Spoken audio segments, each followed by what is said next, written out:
نحمده ونصلی علی رسول الکریم اما بعد۔ انڈیا کے ایک صاحب نے پوچھا ہے کہ بقرعید کب ہے، چھٹی بک کرانی ہے۔ جواباً عرض ہے کہ 6 جون بروز جمعرات کو انڈیا میں چاند کو چاہیے 0 ڈگری، برما میں 0، بنگلہ دیش میں 0 ڈگری، نیپال میں 0 ڈگری، کراچی میں 1 ڈگری، پشاور میں 1 ڈگری اور ایران میں 1 ڈگری۔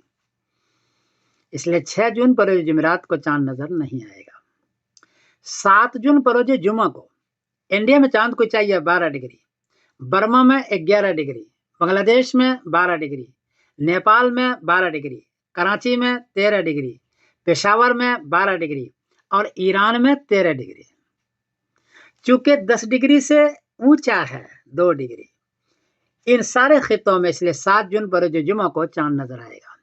البتہ چونکہ 10 ڈگری کے قریب ہے، اس لیے چاند چھوٹا ہوگا، باریک ہوگا، کہیں بھی گواہی ہو جائے تو آپ لے لیجیے گا۔ اور 8 جون بروز سنیچر کو ذی الحجہ کی پہلی تاریخ ہوگی۔ اس اعتبار سے 17 جون بروز پیر کو ان سارے خطے میں بقرعید ہوگی، سارے خطے کے اندر 17 جون بروز پیر کو، اس دن آپ چھٹی بک کرا لیں۔ باقی رہا کہ سعودی عربیہ میں کیا ہوگا، یعنی حاجی لوگ کیا کریں گے، تو حاجی روز 15 جون بروز سنیچر کو عرفہ میں جا رہا ہے، یہ 15 جون بروز سنیچر کو، اور 16 جون بروز اتوار کو ان کے ہاں بقرعید ہے، پورے عرب کے اندر یہ ایسا کریں گے۔ تو یہ صورتحال ہے انڈیا، پاکستان، بنگلہ دیش کے اندر۔ اس اسباب سے آپ چھٹی بک کرائیں۔ میں سمیر الدین قاسم بول رہا ہوں مانچسٹر انگلینڈ سے۔